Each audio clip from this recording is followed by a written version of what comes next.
Let's talk about the healing power of hip hop.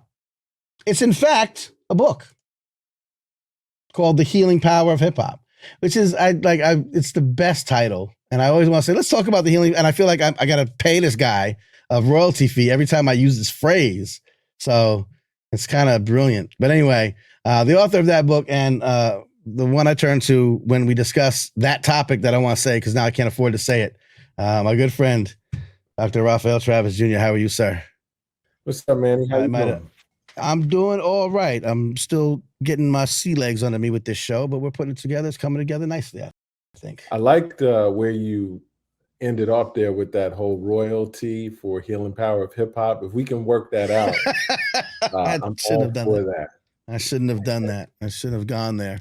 You know, a funny thing about that, I always say, you know, how the issue of sampling, you know, the impact that it had on hip hop and kind of stunting creativity in a lot of ways. Although it recognizes artists and pays them their due worth, you know, there's that interesting tension, right, in what you are able to then create if you're limited to having to, you know, get permissions, pay for samples, all that.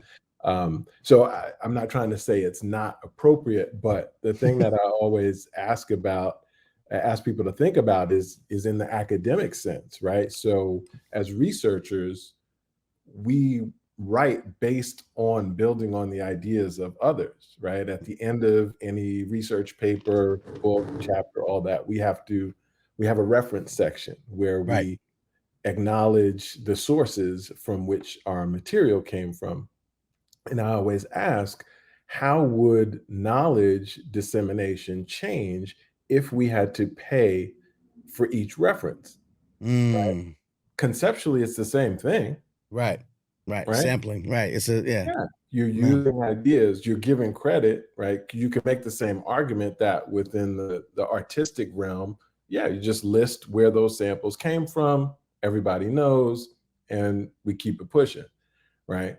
But it's interesting in these two different domains, you have very different ideas of how you need to treat what other people created. Right, right. The I cost mean, of intellectual property, but it is parallel. I never thought of it that way. It's brilliant. right. Yeah, Imagine how knowledge would be stunted, right? We couldn't create, we couldn't yeah. continue to explore and write about things in the same way.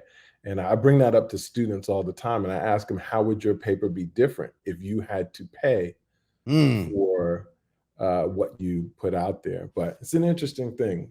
Yeah. Well, I'm glad that we don't have it that way because that way your material would be much less accessible, and I'm it's still certain not getting paid for it, you know, I, because we got to work this out, you know. that you have to work out. That we have to work out. Uh, that being said, first of all, how old is the book? And we've talked about it on the show before. I've interviewed you before, and you gave the whole rundown of it. How old is the book? And just briefly, if anyone's not familiar with it, kind of what's that? What's that book about? Yeah, absolutely. It's hard to believe that December 2015 will, it'll be 8 years next month, which is Mhm. really unbelievable. But the healing power of hip hop, it really meant to do a couple of things. You know, the first and most important was to kind of celebrate the therapeutic and healing aspects of the culture. I think many of us, like yourself, and um, people who I like to call cultural ambassadors, people that were birthed and kind of grew up within hip hop, you know, without even thinking of it as having a name. It's just, it was a part of the air that we breathed.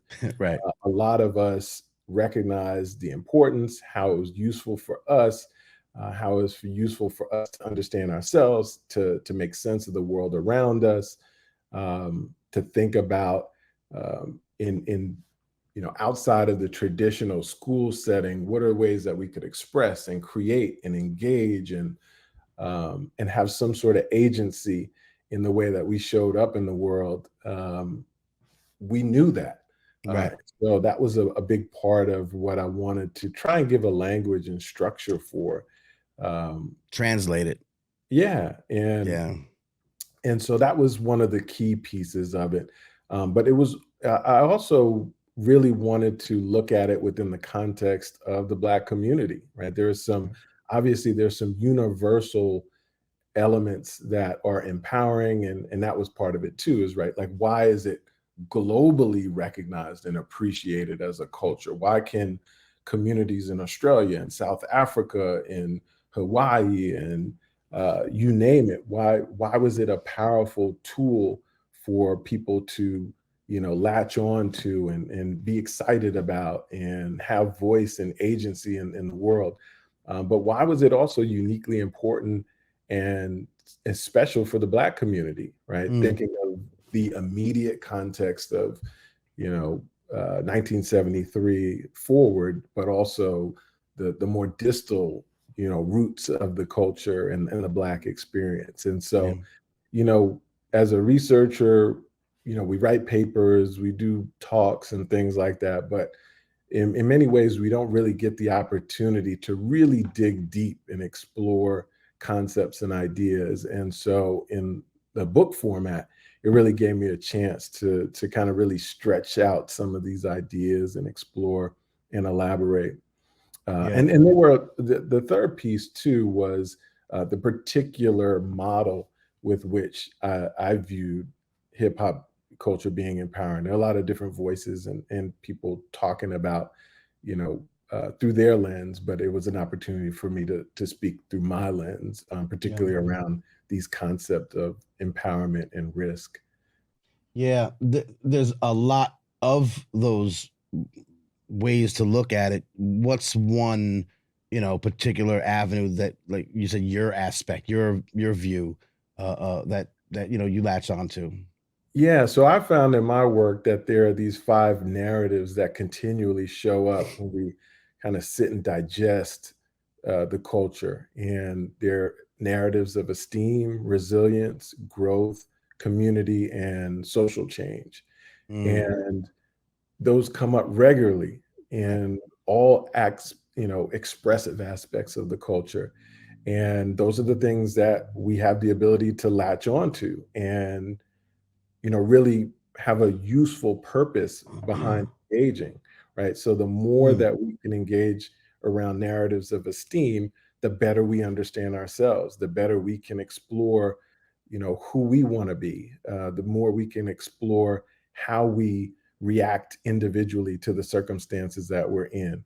yeah. The more that we understand how we cope with adversity and the ways that we decide to, that constant conversation around survival mode versus surviving versus thriving, right? That's a universal everyday decision that people have to make in terms of how they cope, particularly when you're talking about communities that are oppressed and marginalized and don't have a voice and have limited means and are facing just a bevy of trauma inducing situations. Yeah, yeah, And so the flip side of that too is understanding how things that are empowering and helpful can also be harmful.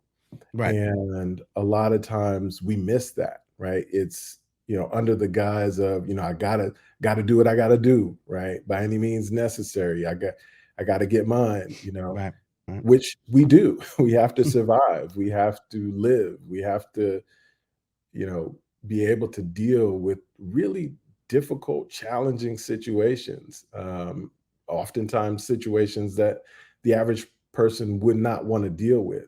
And, but at the same time, we have to recognize both the short and long term implications of how we deal with these situations. Yeah. And I want to get into the obviously the other book, the new book, and the event you have coming up. Andrew said it would be cool if therapists, psychologists, guidance counselors would utilize aspects. He later says, I meant concepts, would utilize concepts recognized in the book, and that his sister is a school psychologist, and he would love for her to incorporate hip hop concepts with her clients.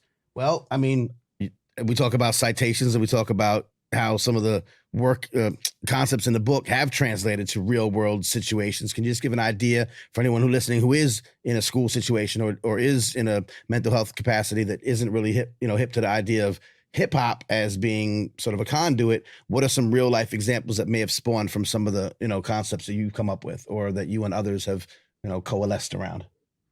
Yeah, it's interesting. There are a lot of people that have reached out to me to learn more about the concepts and to use it in their work.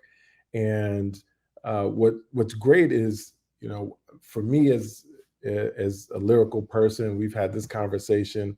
A lot of my early interest in the work has been on utilizing existing material as a doorway Right. to important therapeutic conversations, right? So we have song after song after song. I think about songs as being part of a library, right? We have this Mm. continually expanding library of content that people can draw from that open the door to really important conversations about identity, about who we think we are, uh, acknowledging and validating the really difficult situations that young people find themselves in. A lot of times people feel like, oh, I'm the only one going through this, or people don't understand. Mm. And music allows us to begin to have these conversations and wrestle with really difficult um, dilemmas that people face and how they should move forward, both at the individual level and at the community level.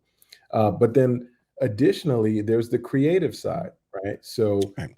using the culture as an opportunity for young people to express what's going on. So it's not as much using the content to analyze and begin having these difficult conversations, but it's allowing people to have a voice to be able to talk about things in a way that, the average therapeutic, the traditional rather therapeutic Right. relationship is, hey, tell me about what's going on. And Right. people don't want to just Tell you what's going on.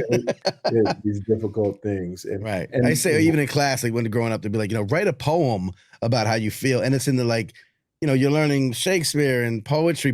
And like, I don't write poetry, bro. But if you yeah, had asked me, even as young as we are, if you had asked me back then, well, write a rap about it. Oh, I would have been like, let's go. You're gonna yeah, find out everything about me.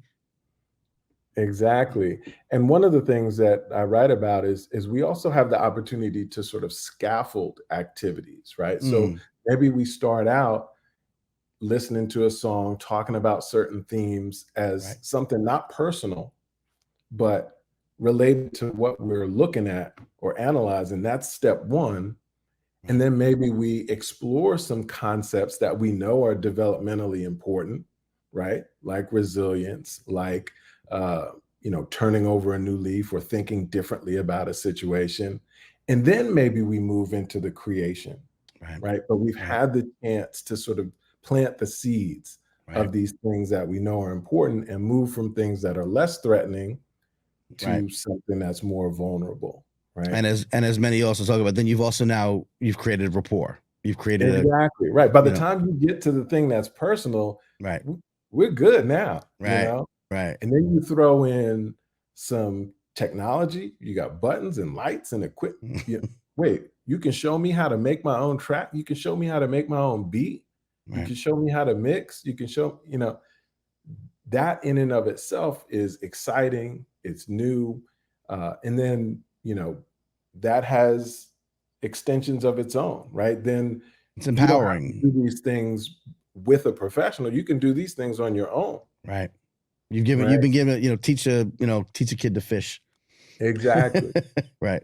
And I think, honestly, that's one of the more challenging things to help people that aren't familiar with the culture to understand is they're like, a lot of times I get, well, give me the intervention, right? What's the curriculum?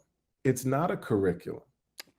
It's a Right. system of ideas and ways to think about engaging people that's limitless in its flexibility. Mm. But you have to move beyond this sort of cookie cutter curriculum Right. focused way of thinking about the culture. And that's, So fun.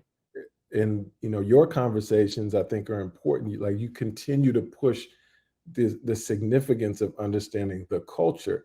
If you understand the richness of the culture, then you understand, I mean, the toolbox is limitless, Right.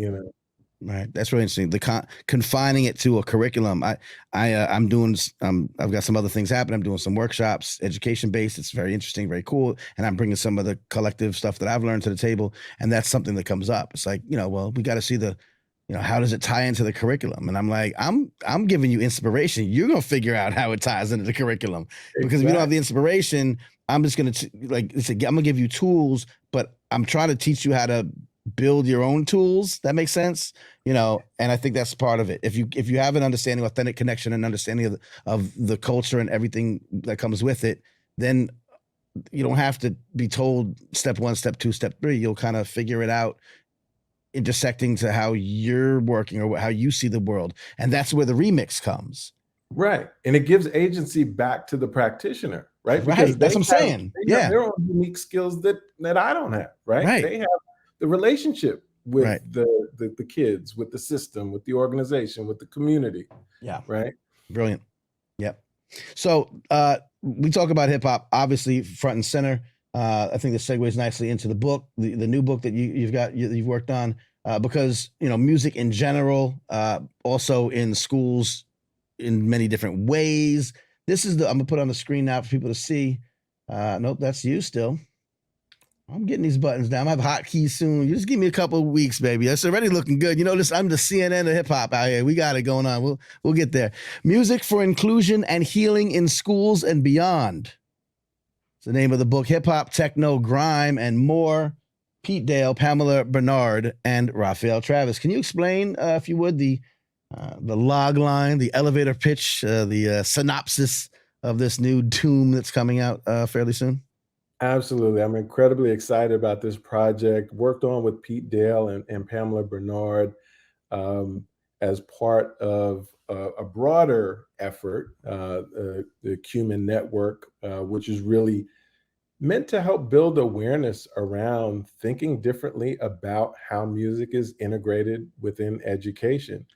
It's slightly different than kind of the conversations from the hip hop ed community, which in that this focuses on school in general, but it really does look closely at music education. So thinking about what have historically been some of the limitations within music education, most significantly stereotyping around music like hip hop, bringing in music technology, drill, grime. And there is a UK bent to this project. And you'll find that looking at a lot of the authors and participants. So in many ways, it's a UK and US centric, but obviously global in recognizing the significance globally. Yeah. But it looks at 3 particular areas. The first part is looking more traditionally at curriculum in music education. And one of the things for me personally that I really enjoyed about this and has come up a lot in my work in the UK with the UK scene is the prominence of DJing. DJing in youth work and DJing and thinking about the role of DJing in music education has been much greater than at least what I've seen here. Not saying it doesn't exist, and maybe I'm in my own silo, but it was something that I was really, really excited. There's several chapters focused squarely on DJing. One of the forwards is by Mark Katz, who wrote the book on DJing. He's at UNC. Has a new book coming out. I got his book Build right here on the shelf. Yeah. And he's got a new one coming. He's always got everyone got books coming out. I'm working on it, damn it. Yeah, your turn. You next. Your turn. So the first part looks at curriculum and music education. I played a significant role in the second part, which focuses on healing and wellness. I'm really excited. Every chapter in that section is amazing, but it really looks at mental health, well-being, and a lot of testimonials in that section as well. Some of the people that'll be featured at this conference that is coming up this week are in my section. So we have a chapter from Nathan Gearing. We have a chapter from Elliot Gann.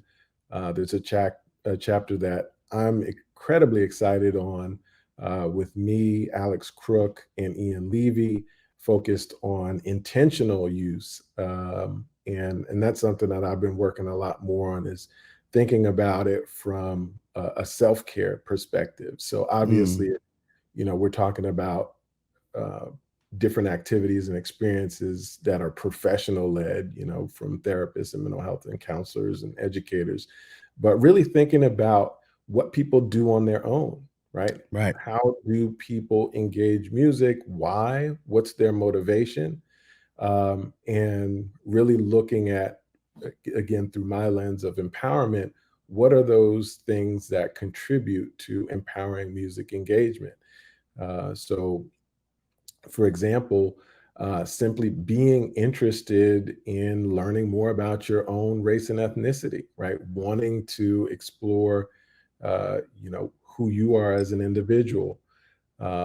Also, things like wanting specifically to do better, Right.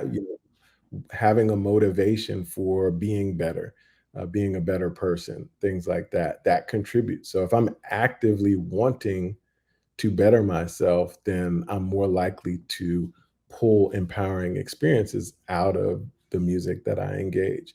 And that, for me, Mm. that's important. Um, you know, from a job security standpoint, obviously we want people coming to us, right, to help them with whatever interventions we use, whether it's basketball or music or whatever. Right. Um, but at the same time, we know that people don't always have access to services. We also know that even when people do access services, sometimes it's not a good match, or they feel like the person doesn't have their best interest in mind.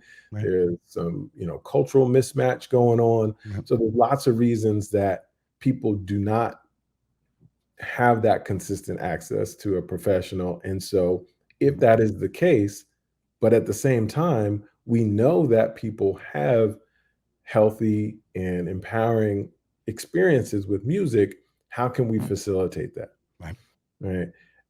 So anyway, Yeah. that's That's one it. of the chapters that's in there as well.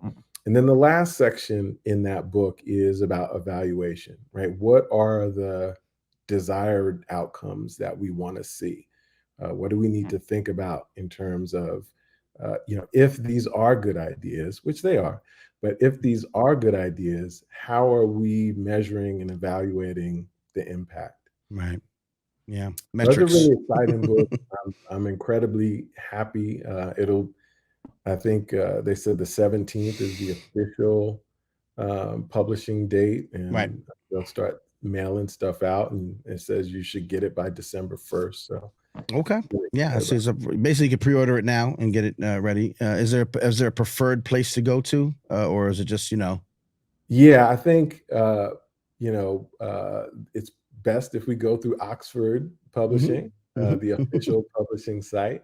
But as we know, we're creatures of convenience. And so, if you want to go the easy route, it is on Amazon. wherever it might be? Right. Yeah. All right. I'm But putting I the. but we are looking to get some discount codes soon. So, if for whatever reason, I still think you should order now, but if for Right. whatever reason, you get paid at the beginning of the next month, Right. maybe there'll be some discount codes coming out. Yeah. Or you're self-employed and you get paid whenever it'll happen. At some point, I'll be able to. All right, very dope. I put the link in there, and of course, if you sign up, if folks who are listening, if you're signed up to my newsletter at mannyfaces.substack.com, you'll get information like this all the time, and of course, we'll have that linked and remind you if you don't do it tonight. I'll remind you. I'll be on your case. How about that? Now, lastly, although we could talk for days, and we'll talk in days. How you like that? Uh, because you'll be presenting at the Global Conference for Hip Hop Education as well, as you mentioned, as well. And Elliot Gann, Dr. Gann will be there. He's been on the show. He's a good friend of the room, as they say. But later this month, you're going to have your own shindig happening. I don't want to say shindig. Like I don't even know what a shindig is, and like it's the saying we've always said, and I'm like, well, now I'm gonna find out like it's some racist stuff that I can't say these old words. Yeah, what's the conceptual roots of I gotta shindig? let me take it Suddenly back. racist back. Let me bring There's a it back and rewind. documentary on that on Netflix. You didn't see that one? The racial history of shindigs? No. No, I have not seen that one. Oh boy, cancel me for shindig. Gathering of brilliant, like-minded folks at Hip Hop's Next 50 at Texas State. Tell me a little bit about this event. This is happening Wednesday, November 15th. It is an in-person event happening on the campus, and just give me the rundown. Well, first and foremost, I want to thank you, as you will be the gracious host opening the day for us. So we can't leave Appreciate that that. unsaid. But aside from you starring to help get things going, Hip Hop's Next 50, I wanted to do something in recognition of what we are all celebrating this year is the 50th year of hip hop culture. Although there's apparently a lot of Yep. controversy around that, but Yeah, I'd say discourse, but yeah. yeah, We've talked about it a little bit. yeah. So I wanted to do something, but the honestly, as a person kind of, as my grandfather would say, getting long in the tooth, as an older person, Stop with these uh, old sayings, man. You don't know what that means. We got uh, Go yeah, ahead. I can't help but continue to come back to, sort of how are things different than they were, and ultimately where are things going, right? Yep. Every single day, it seems like there's more tension around, you know, it, what is the direction? It's wrong. It's not like it was. There's so much consternation around it, and I find Yeah. myself continually, and I'm working with young people, and real there are qualitative differences in terms of how I engage the culture and in the ways that young people engage the culture. And so Fair. the question that I kept coming back to is what's next? Yep. What is this going to look like at Hip Hop 100? uh, Right. and so that's something that I really wanted to explore. But equally as significant that I wanted to do is, I think, with some of these generational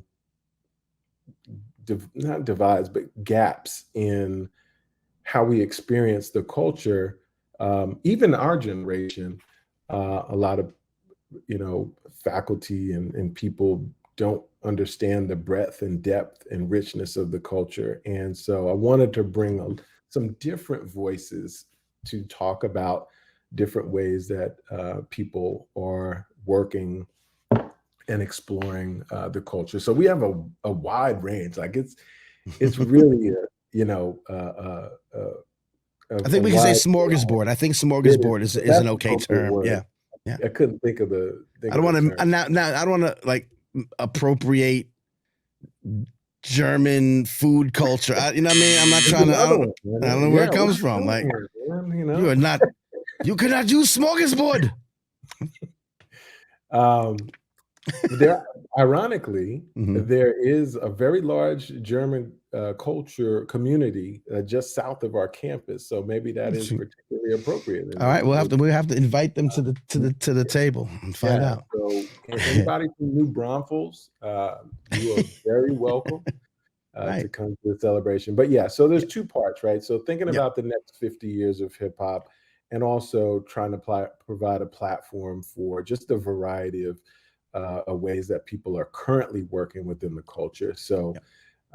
we have Charles Clark III, who I'm extraordinarily excited. He's doing two feature parts, and he's going to talk about his work around exploring the life and times of Pimp C, but from a very different angle than kind of the larger community thinks about Pimp C, or at least mainstream culture. Yep. He has a really exciting video essay in oral history and he makes it a point to say with Chad Butler as opposed to saying with Pimp C. Okay. While he was incarcerated, and you see a very different side of him as a human being. And I think that's something that everybody should see. Mm, And for me, personally, it aligns with a big part of what I explore as we talked about that duality of empowerment and risk, right? mm, So in one way, how someone's lived experience could be incredibly empowering to them as an individual and even to others. But then also at the same time, what may be risky about the content, about how people experience the content, mm. uh, about the sort of ripple effects of engaging content in a certain way. So I'm super excited that he is able to join us. We also will have Nathan Gearing, who also I've been trying to get to campus for a long time. And as you know, his work is just incredible. He comes through the lens of, not limited to, but comes through the lens of breaking culture and really uh, applies the culture in just some extraordinary ways. Yeah. Uh, Particularly with in terms of the accessibility community, thinking about physical rehabilitation, Right. also through the PTSD lens. Mm, Just some incredible work that he does, yeah. and it really touches on you know a lot of different disciplines, a lot of different professional communities. I think can gain value from the work that he does. We'll also have Elliot uh, talking about his work in therapeutic beat making. Right. And so it's just an extraordinary day. We have more dancers than I've ever had within kind of the workshops and things that I do. We have another dancer coming down from Dallas, Emi Matsushita, who will be joining us. I met her at the Hip Hop Ed Conference in New York earlier Okay. this year, and it just so happens that she's from Dallas, right up the road. Right. We have some local superstars. We'll have Saul Paul. He's gained Mm, national prominence through his work. Just an absolutely extraordinary individual. And so he'll be there. Bavu Blakes will also join us. We'll have Chris Jeter coming from Richmond, who does mindfulness and hip hop. He's mm. also an artist. So I think smorgasbord is the right word. Sounds like it. Sounds like it. This is Yeah. happening Wednesday, November 15th. And you're in Austin? So I live in Austin, but yeah, so Texas State University is in San Marcos, which is about Okay, right. 30 miles south of Austin, and also about 45 minutes north of San Antonio. Right. So we're right in between two Yeah, so if major you're cities. in the area, yeah, you don't have to be right there. You don't have to go to that college. You don't have to, you don't have to know us. You don't need a secret code. It is open to the public, right? Yeah, that's actually a really, really important point. We really made a concerted effort to let people know that it's for the community. It's Yep. housed at the university, but it is very much a community event. It's free. It'll be going on all day from 9 to 9:30. We'll have a beat making contest, beat battle that evening. Um, and yeah, it's just to be a really exciting day. I wish I was a little closer, but you can check all the information. Where can I look this up at? I had a link and now I lost it. There is an Eventbrite, Yep, I got it. Eventbrite for it. Yeah. Yep, we'll share that in the thing. I'll have a newsletter edition out by then. So if you sign up for the newsletter at mannyfaces.substack.com, you hear about these. This sounds amazing. Where could I find out about all these things? That's what I'm doing. So we'll have it there. We'll remind people. I am honored, and I thank you. I thank anybody who puts me in anything and says, "Hey, man, you should be a part of this thing." I particularly love the work that you're doing because of this field. Because of how important it is. It's your, one of my favorites because it's just such important work. It does such great quality stuff. The way you also work with the STEM programs and working that aspect of education into the mix, it's super inspiring, and so I'm honored to be a part of it, and I'll hopefully say better words than I'm muttering now to try to um, express my gratitude. But it's going to be dope, and I will be the least impressive of this entire afternoon. I'm sure these folks are amazing. Thank you, man. And the feeling is mutual. The respect is enormous. And since we're on, I have to mention, because of your hat, I don't know if you have it on in the background, but our boys put in work against the Clippers tonight. Did they? The new and improved Clippers with the 4 future Hall of Famers. It's going to be interesting. We let them know what time it is, and All right. we are serious and to be dealt with this year. There you go. That's what's up. I saw before that it was kind of neck and neck, so I'm glad to hear it. Because the Knicks be nicking, man. But that's we did all right. RJ back. Well, that's RJ, facts. He came out the gate this season, and he's looking fantastic. And I'm really happy about that. And then you got 40 pieces from Brunson. I mean, and a good supporting cast. So if Jules can get cooking, then that's the question mark. And then we got Wemby soon. We got Wemby next week. We get to see Wembanyama. Yeah, I'm loving watching him play. Oh, he's so exciting. My brother, man. Something else. Well, listen, I appreciate it. I'm glad we're gonna cross paths in a couple days, and like I said, I'm honored to be involved in anything that you put together. I'll always come forward, help out any way I can, spread the love, or be in participate. Anything else that I've missed? I mean, you're doing you got books, you got events, you got basketball updates. Is there anything else that people need to know? Well, I can't not plug my latest mixtape that's out. So I dabble in the creative side of things. Okay, facts. A new mixtape just dropped last week. It's called Independence 2. Independence, the mixtape had a first Independence, but this is the second one.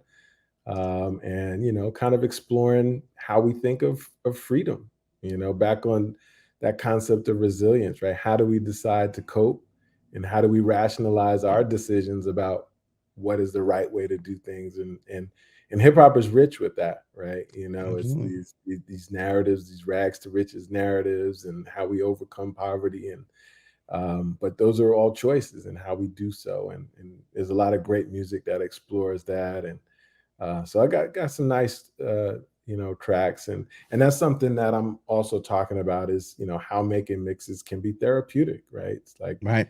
Beyond just making a playlist. Playlists are also potentially therapeutic, but there's also something about actually kind of weaving together mixes. And, DJs do it all the time on the decks, but you can do it through, digital platforms and stuff. And so, right.